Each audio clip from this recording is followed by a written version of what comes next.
안녕하세요, 루장입니다. 트럼프 대통령이 또 판을 흔들었습니다. 이번엔 연준 이사 리사 쿡 직접 해임, 그것도 공식 문서로 보냈습니다.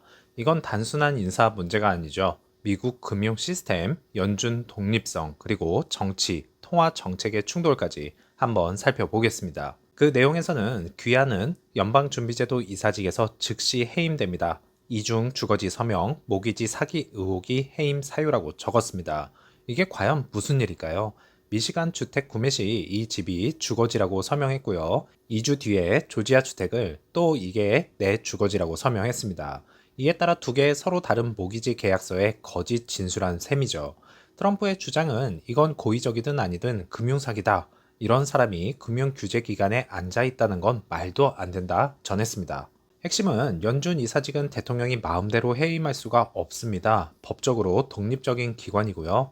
헌법상 해임 요건은 중대한 위법 또는 무능일 때만 가능합니다. 그런데 이번에는 대통령이 언론 보도만 근거로 직접 해임을 강행했습니다. 연방준비제도 사상 초유의 강제 해임이죠.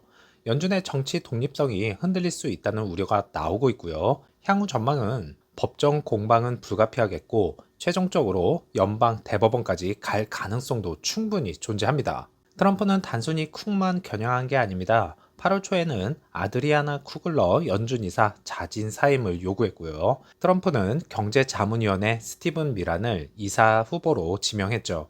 이제 리사 쿡까지 해임, 연준 이사 공석이 2명으로 늘어났습니다. 자, 그러면은 이제 슬슬 퍼즐이 맞춰지죠. 트럼프가 마음에 드는 인물로 연준을 다시 짜맞추기 시작했다는 시각입니다. 그리고 그 끝엔 연준 의장 제롬 파월 의장의 교체가 있죠. 리사 쿡의 공식 입장은 트윗 하나에 물러나지 않겠다. 모든 질문에 법적이고 정확하게 답할 것이다. 하지만 연준은 아직 공식적인 입장을 내놓지 않고 있습니다. 파월 의장도 신중한 대응 중에 있고요. 내부 논의와 법률 검토 중인 것으로 보입니다. 이로써 이것은 단순한 인사 해프닝이 아닐 것입니다. 연준의 정치적 독립성, 통화 정책의 중립성, 금융 시스템 신뢰가 모두 흔들릴 수 있다는 위기입니다.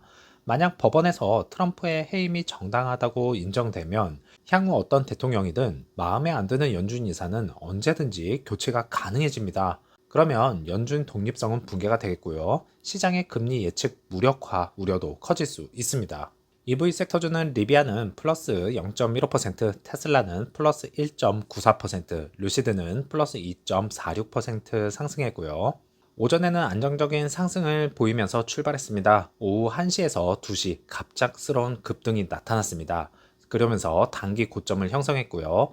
이후에 하락 후 횡보 구간에 진입했습니다.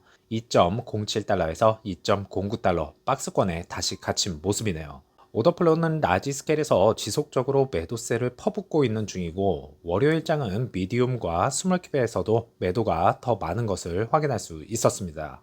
여기서 반등이 이루어지려면 상승 재료가 붙어야만 반등을 할 수 있을 것 같습니다. 하지만 리버스 스플릿이 9월 2일에 해결이 되어야 어느 정도 가닥이 잡힐 것 같은데요.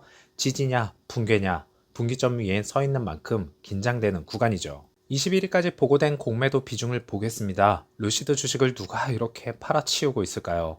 8월 21일 기준 전체 거래의 66% 정도가 공매도 되었습니다.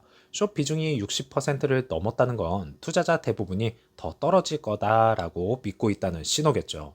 그런데 이게 꼭 나쁜 신호일까요? 아니면 반대로 숏 커버의 반등의 전조일까요? 단 3거래일 만에 공매도 비율이 연속으로 상승했습니다. 거래량은 줄었지만 매도 심리는 더 강해지고 있다는 것이죠. 이건 단순한 하락이 아니라 기관, 단타 세력 모두가 숏 포지션을 쌓고 있다는 신호로 해석할 수 있겠습니다. 그래서 공매도 비중이 높다는 건 그만큼 모든 리스크가 시장에 이미 반영됐다는 뜻이기도 합니다. 그래서 공매도 비중이 너무 높으면 오히려 폭발적인 반등 연료가 된다는 것도 잘 알고 있기 때문에 긍정적인 뉴스 하나만 터져준다면 반등 분명히 할 수 있습니다. 루시드가 있는 바로 그 나라 사우디죠. 그 사우디의 산업장관이 미국을 전격 방문했습니다. 단순한 외교 일정이 아닙니다. 전 세계 공급망, 희귀 광물, AI, 전기차 자동화까지 글로벌 산업 패권의 방향을 가를 4일간의 방문이 시작된 겁니다. 그래서 이번 일정이 왜 중요한지, 어떤 기업들이 협상 테이블에 올라갔는지, 그리고 루시드를 포함한 미국 기업들에게 어떤 기회가 열릴 수 있는지 정확하게 한번 정리해 보겠습니다. 사우디 대표단을 이끈 인물이죠. 산업광물자원부 장관 반다르 알코라이프. 방문 목적은 미국과 사우디 산업 광물 협력 강화입니다. 다운스트림 산업, 자동차, 우주항공, 의료기기, 식품, AI, 광물 공급망 등 핵심 산업 공동 투자를 논의하게 됩니다. 주요 미팅 대상은 미 에너지부 장관, 그리고 IBM, RTX, 루시드 모터스 등 미국 대표 기업들입니다. 이전에 2024년 교역 규모는 18.59 빌리언 달러였습니다. 사우디에서 미국 수출은 5.42 빌리언 달러, 플라스틱과 알루미늄, 화학 등이 있죠. 미국에서 사우디로 수출한 것은 13.17 빌리언 달러, 기계, 차량, 전기 장비 등입니다. 미국 기업 진출 현황은 총 1,300개 미국 기업이 있고요. 200개 이상 리야드 본사에 이전을 완료했습니다. 대표 기업으로는 루시드 모터스와 펩시코 등이 있고요. 특히 루시드는 AMP2 공장과 PIF 지원을 통해 사우디 전기차 핵심 기업으로 성장 중에 있죠. 그래서 희귀 광물 협력을 보면 2025년 5월 미국 에너지부와 광물 공급망 협약을 체결했습니다. 한마디로 히토류 공급 체계 공동을 구축한다는 것이죠. 기술 협력을 보면 AI, 로봇, 자동화, 미래형 공장을 강조했고요. 사우디의 제조업 현대화 전략과 미국의 기술력 연결을 시도했습니다. 사우디의 목표는 명확합니다. 미국의 기술과 사우디의 자본 그리고 자원을 결합해 산업 패권의 축을 중동으로 가져오겠다는 겁니다. 루시드를 포함한 미국 첨단 기업에겐 세 가지 기회가 열리게 됩니다. 첫 번째로 사우디 정부의 적극적인 자금 지원을 받게 되고요. 최대 35% 보조금을 받을 수 있습니다. PIF를 통한 직접 투자 가능성도 배제할 수 없습니다.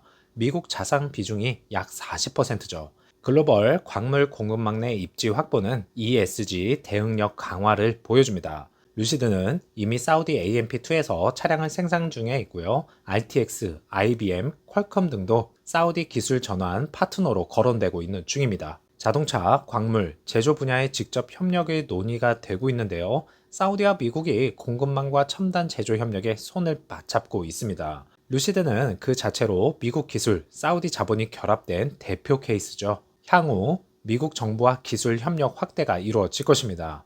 ESG 기반 수출 기회가 증가한다는 겁니다. 그래서 배터리, 희귀광물, 친환경 전기차, 글로벌 규제 대응에도 루시드는 한 발 앞서 나갈 수 있다는 것입니다. 즉, 이번 방문은 단순한 외교 이벤트가 아니라 루시드가 정책, 외교 레벨에서 더 전략적 기업으로 떠오르는 계기가 될 수 있습니다. 루시드에게 지금은 단순히 주가만의 싸움이 아닙니다. 사우디와 미국이 움직이고 있고요. 광물과 공급망이 재편되며 정책과 외교 무대에서 새로운 판이 열리고 있습니다. 루시드는 이미 미국의 기술과 사우디 자본이 결합된 상징적 기업으로 떠올랐죠. 한마디로 더 전략적인 위치로 올라설 수 있는 기회를 맞이하고 있다 말할 수 있겠습니다. 하나하나 실마리를 잘 풀어나가길 바라겠고요. 즐거운 오후 보내시고 다음 영상에서 찾아뵙겠습니다. 감사합니다.